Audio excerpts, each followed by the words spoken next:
യേശുവിൽ ഏറ്റവും അനുഗ്രഹീതരായ പ്രിയപ്പെട്ടവരെ, ഓരോ ദിവസവും കേൾക്കുന്ന ദൈവവചനവും അതിലൂടെ നിങ്ങൾ അനുഭവിക്കുന്ന നന്മകളും അനുഗ്രഹങ്ങളും വലിയ അളവിലാണെന്ന് ഞാൻ വിശ്വസിക്കുന്നത്. കാരണം ദൈവത്തിൻ്റെ വചനം പറയുമ്പോൾ അതെനിക്കും ഒരു അനുഗ്രഹമായി മാറുന്നു, അത് ഈ സ്ഥലത്തിനൊരു അനുഗ്രഹമായി മാറുന്നു. ഇവിടെ വന്ന് പ്രാർത്ഥിക്കുന്ന അനേകർക്കത് പ്രാർത്ഥനയ്ക്കുള്ള ഉത്തരമായി മാറുന്നു. ഇവിടെയുള്ള ഓരോ ശുശ്രൂഷകളും ഓരോ ദിവസവും ദൈവാനുഗ്രഹമായി മാറുന്നുണ്ട്. എല്ലാ മഹത്വവും ദൈവത്തിന് നൽകുന്നു. ഇവിടെ നിയോഗം സമർപ്പിച്ച് പ്രാർത്ഥിച്ചവരെ ഞങ്ങൾ ഓർക്കുന്നു. പ്രിയപ്പെട്ടവരെ, ഇന്ന് ഡെയിലി ബ്ലെസ്സിങ്ങിലൂടെ വചനം കേൾക്കുന്ന എല്ലാ വ്യക്തികൾക്കും കുടുംബങ്ങൾക്കും വേണ്ടി പ്രാർത്ഥിക്കുന്നു. പ്രഭാതത്തിൻ്റെ ഈ സമയത്ത് ഒരുമിച്ചായിരിക്കുന്ന ആയിരങ്ങളുണ്ട്, ഒരുമിച്ച് വചനം കേൾക്കുന്ന ആയിരങ്ങളുണ്ട്. ആ കുടുംബങ്ങളെ ഈ പ്രഭാതത്തിൽ ഈ വചനത്തിലൂടെ, ഇന്ന് കേൾക്കാൻ പോകുന്ന വചനത്തിലൂടെ, പ്രാർത്ഥനയിലൂടെ അനുഗ്രഹിച്ചു തന്നെ പ്രാർത്ഥിക്കുവാണ്, അനുഗ്രഹിച്ചു തന്നെ പ്രാർത്ഥിക്കുന്നു. ഇന്ന് കേൾക്കുന്ന വചനത്തിന് വേണ്ടി ശരീരത്തെ മനസ്സിനെയൊക്കെ ഒന്ന് ഒരുക്കി ദൈവകരങ്ങളിൽ സമർപ്പിക്കാം. വചനം കേൾക്കുമ്പോൾ നിങ്ങളിലൂടെ നിങ്ങളുടെ വീട് സമൃദ്ധമായി അനുഗ്രഹിക്കപ്പെടട്ടെ. വീടിനകത്തുള്ള വിഷമങ്ങൾ, അസ്വസ്ഥതകൾ, പിണക്കങ്ങൾ ഒക്കെ മാറട്ടെ. ആ വീട് ഐശ്വര്യമുള്ളതായി മാറട്ടെ. സമൃദ്ധിയായ നിലയിലും അളവിലും അനുഗ്രഹിക്കപ്പെടട്ടെ എന്ന് പ്രാർത്ഥിക്കുകയാണ്. ഉൽപ്പത്തി പുസ്തകം 45 അധ്യായം 2-3 വാക്യങ്ങളൊന്ന് വായിക്കുകയാണ്.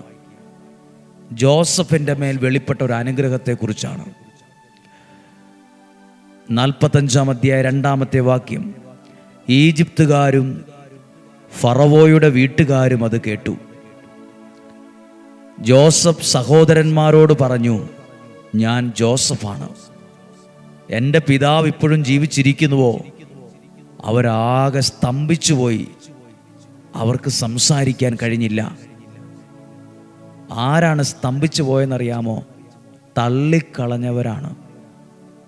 ജോസഫിനെ പൊട്ടക്കിണറ്റിലേക്ക് തള്ളിക്കളഞ്ഞവർ, ഉപേക്ഷിച്ചവർ, ഒഴിവാക്കിയവർ, വിറ്റവർ, വസ്ത്രം വലിച്ച് കീറി പരമാവധി എന്തൊക്കെ ചെയ്യാൻ പറ്റുമോ അതൊക്കെ ചെയ്ത സഹോദരന്മാർ സ്തംഭിച്ചുപോയി. തള്ളിക്കളഞ്ഞവരുടെ കണ്ണ് തള്ളിപ്പോകുന്ന വിധത്തിൽ ജോസഫിനെ ദൈവം അനുഗ്രഹിച്ചു. സ്തംഭിച്ചുപോയി. താഴെ എഴുതി 4 വാക്യം: അവൻ അവരോട് പറഞ്ഞു, അടുത്തേക്ക് വരിക. അടുത്തു ചെന്നപ്പോൾ അവൻ പറഞ്ഞു, നിങ്ങൾ ഈജിപ്തുകാർക്ക് വിറ്റ നിങ്ങളുടെ സഹോദരൻ ജോസഫാണ് ഞാൻ. എന്നെ വിറ്റതോർത്ത് നിങ്ങൾ വിഷമിക്കുകയോ വിഷാദിക്കുകയോ വേണ്ട. കാരണം ജീവൻ നിലനിർത്താൻ വേണ്ടി ദൈവമാണ് എന്നെ നിങ്ങൾക്ക് മുമ്പേ ഇങ്ങോട്ടയച്ചത്. അപ്പോൾ ജോസഫിൻ്റെ ഒരു പ്രത്യേകത, അനുഭവിച്ച വേദനകളും വിഷമങ്ങളും ഒക്കെ ആളെ ദൈവത്തിൽ ആശ്രയിക്കാനാണ് പഠിപ്പിച്ചത്.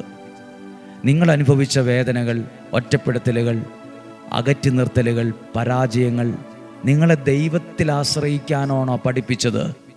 തള്ളിക്കളഞ്ഞവരുടെ കണ്ണ് തള്ളിപ്പോകുന്ന വിധത്തിൽ ദൈവം നിങ്ങളെ അനുഗ്രഹിക്കും.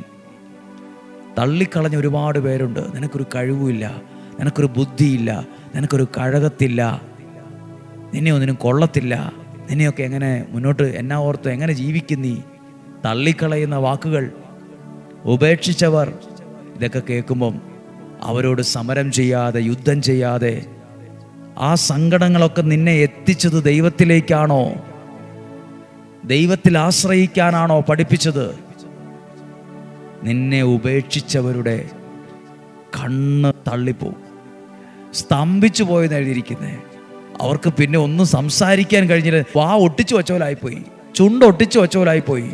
അയ്യടാന്നായിപ്പോയി എന്ന് പറയില്ലേ, അയ്യടാന്നായിപ്പോയി എന്ന്, അതുപോലെ ആയിപ്പോയി.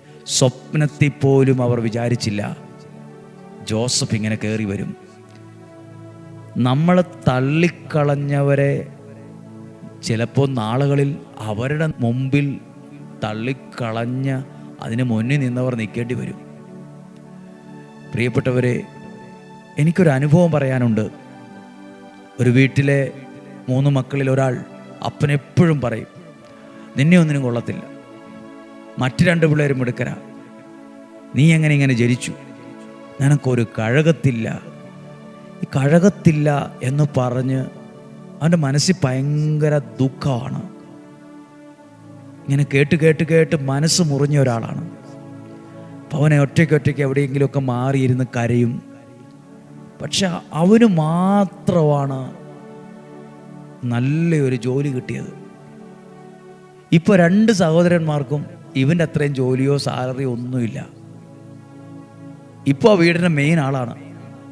കുറച്ച് നാളുകൾക്ക് മുമ്പ് ഇവൻ്റെ സഹോദരൻ ഒരാൾക്ക് പുറത്തോട്ട് പോകണം. കുറച്ച് പൈസയുടെ ആവശ്യം വന്നപ്പോൾ ചോദിച്ചത് ആരോടെന്നറിയോ? ഇവനോട്, അതിൻ്റെ പൈസ ഉണ്ടെങ്കിൽ കുറച്ച് പൈസ എനിക്ക് കടം തരാമോ എന്ന് സഹോദരൻ ചോദിക്കുക.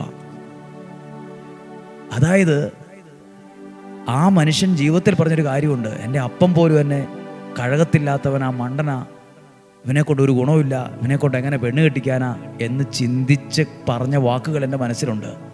പക്ഷെ അന്നേരമൊക്കെ ഞാൻ ദൈവത്തോട് പ്രാർത്ഥിക്കുമായിരുന്നു, ദൈവത്തിൽ ആശ്രയിക്കുമായിരുന്നു. അതാണ് എനിക്ക് എല്ലാവരുടെയും, അതേ സഹോദരങ്ങളുടെ കണ്ണ് തള്ളിപ്പോയി. അവന് കിട്ടിയ ജോലി ഓർത്ത്, അവനിപ്പോൾ കിട്ടുന്ന സാലറി ഓർത്ത്, അവൻ്റെ ജീവിതത്തിൽ നടന്ന വിവാഹത്തെ ഓർത്ത്, എല്ലാ ഈ സഹോദരങ്ങൾ അപ്പനടക്കം ഉള്ളിൽ ഒരു ഞെട്ടലുണ്ട്, ഒരു ഞെട്ടൽ. ഈ ദൈവം അനുഗ്രഹിക്കുമ്പോണ്ടല്ലോ നമ്മളെ അടുത്തറിയാവുന്നവർക്കൊരു ഞെട്ടലുണ്ട്. ഇതെങ്ങനെ നേടിയെടുത്തു, ഇതെങ്ങനെ സംഭവിച്ചു? ജോസഫ് അങ്ങ് അനുഗ്രഹിക്കപ്പെട്ട് ഭരണാധികാരിയുടെ കസേലയിലിരിക്കുമ്പോൾ ജോസഫ് പറഞ്ഞ്, നിങ്ങളാ തള്ളിക്കളഞ്ഞ ജോസഫാണ് ഞാൻ. അവർ സ്തംഭിച്ചു പോയി. എഴുതിയിട്ടുണ്ട്, അവർക്ക് പിന്നെ മിണ്ടാൻ കഴിഞ്ഞില്ലെന്ന്. വീരചൂര പരാക്രമികളായിരുന്നു, വില്ലന്മാരായിരുന്നു, വലിയ പുള്ളികളായിരുന്നു. പക്ഷെ ഇപ്പോൾ ഒന്നും മിണ്ടാതായി. തള്ളിക്കളഞ്ഞ കല്ലേ ദൈവം അതിനെ മൂലക്കല്ലാക്കി മാറ്റും, പ്രധാനപ്പെട്ട സ്ഥാനത്തത് വയ്ക്കും. എപ്പോഴാണെന്നറിയോ? ബുദ്ധി കൊണ്ട് പണിയെടുക്കുമ്പോഴല്ല, ദൈവത്തിൽ നീ ആശ്രയിക്കുമ്പം. പ്രതിസന്ധികളും വേദനകളും ഒറ്റപ്പെടലും വന്നപ്പം ദൈവത്തെ നീ മുറുകെ പിടിച്ചപ്പോൾ നിന്നെ ദൈവം മൂലക്കല്ലാക്കി മാറ്റാനാ തുടങ്ങിയത്. ഇന്ന് വ്യാഴാഴ്ചയാണ്, നാളെ വെള്ളിയാഴ്ചയാണ്. നല്ലതുപോലെ പ്രാർത്ഥിക്കാൻ ദൈവം തരുന്ന ചില അവസരങ്ങളും സമയങ്ങളുമാണ്. അടുത്ത വെള്ളിയാഴ്ച 40-ാം വെള്ളിയാഴ്ചയാണ്. നമുക്ക് പ്രത്യേകം ഒരുങ്ങാൻ. 40-ാം വെള്ളിയാഴ്ച അനുഗ്രഹത്തിൻ്റെ ഒരു ദിവസമാക്കി കുരിശിൻ്റെ വഴി നടത്തി നിയോഗത്തോടെ പ്രാർത്ഥിക്കാൻ ആഗ്രഹിക്കുന്നൊരു ദിവസമാണ് 40-ാം വെള്ളിയാഴ്ച. ദിവികാരുണ്യത്തിൻ്റെ പ്രത്യേക പ്രാർത്ഥനകളും ശുശ്രൂഷകളും കൊണ്ട് ദൈവം ഒത്തിരി അനുഗ്രഹിക്കുന്ന ഒരു സമയമായിട്ടത് മാറും. സാധ്യമായ എല്ലാവരും അറിയിപ്പായിട്ടും കൂടെ കരുതുക. നമുക്ക് യേശുവിൻ്റെ ആശീർവാദം സ്വീകരിക്കാം.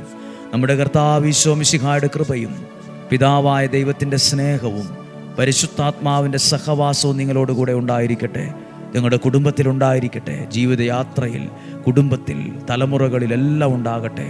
ദീർഘായുസ്സും ആരോഗ്യവും സമ്പത്തും ദൈവാനുഗ്രഹങ്ങളും നിങ്ങൾക്കുണ്ടാകട്ടെ. നല്ല ആരോഗ്യമുണ്ടാകട്ടെ. അനർത്ഥങ്ങൾ മാറിപ്പോകട്ടെ, അപകടങ്ങൾ മാറിപ്പോകട്ടെ. നിങ്ങൾ സന്തോഷത്തോടെ ജീവിക്കാൻ കഴിയട്ടെ. അനുഗ്രഹമുള്ള തലമുറയുണ്ടാകട്ടെ. ഒരാൾ നശിച്ചു പോകരുത്, ഒരാളും തകർന്നു പോകരുത്, ഒരു കുടുംബവും തകർന്നു പോകരുത്. എല്ലാവരും അനുഗ്രഹിക്കുക. വചനം കേൾക്കുന്ന ഓരോരുത്തരും അനുഗ്രഹിക്കപ്പെടണം. ഞങ്ങൾ അങ്ങയുടെ നാമത്തിൽ ഈ ജനത്തിനു വേണ്ടി പ്രാർത്ഥിക്കുന്നു. ഉള്ളിൽ തട്ടിക്കൊണ്ട് പ്രാർത്ഥിക്കുന്നു, മനസ്സറിഞ്ഞ് പ്രാർത്ഥിക്കുന്നു. യേശുവിൻ്റെ നാമത്തിൽ മനസ്സറിഞ്ഞ് നിങ്ങളെ അനുഗ്രഹിച്ച് പ്രാർത്ഥിക്കുന്നു. ഇപ്പോഴും എപ്പോഴും എന്നേക്കും ആമേൻ. കണ്ടു നിന്നവർ നോക്കിയവരുടെ കണ്ണു തള്ളുന്ന വിധത്തിൽ സ്തംഭിച്ചു പോയി, മിണ്ടാൻ പോലും പറ്റാതായിപ്പോയി. അതേപോലെയാ ജോസഫിനെ അനുഗ്രഹിച്ചേ. ആ ദൈവം ഇതേപോലെ നിങ്ങളെ അനുഗ്രഹിക്കും. സാധ്യമായി എല്ലാവർക്കും അയച്ചു കൊടുക്കുക. നാളെ 5:30 ഒരുമിച്ച് കാണുന്നത് വരെ സ്വർഗത്തിലെ ദൈവം, വലിയവനായ ദൈവം എന്നെയും നിങ്ങളെയും ഉള്ളം കയ്യിൽ എന്ന പോലെ, കണ്ണിലെ കൃഷ്ണമണി എന്ന പോലെ സൂക്ഷിക്കട്ടെ. ആമേൻ.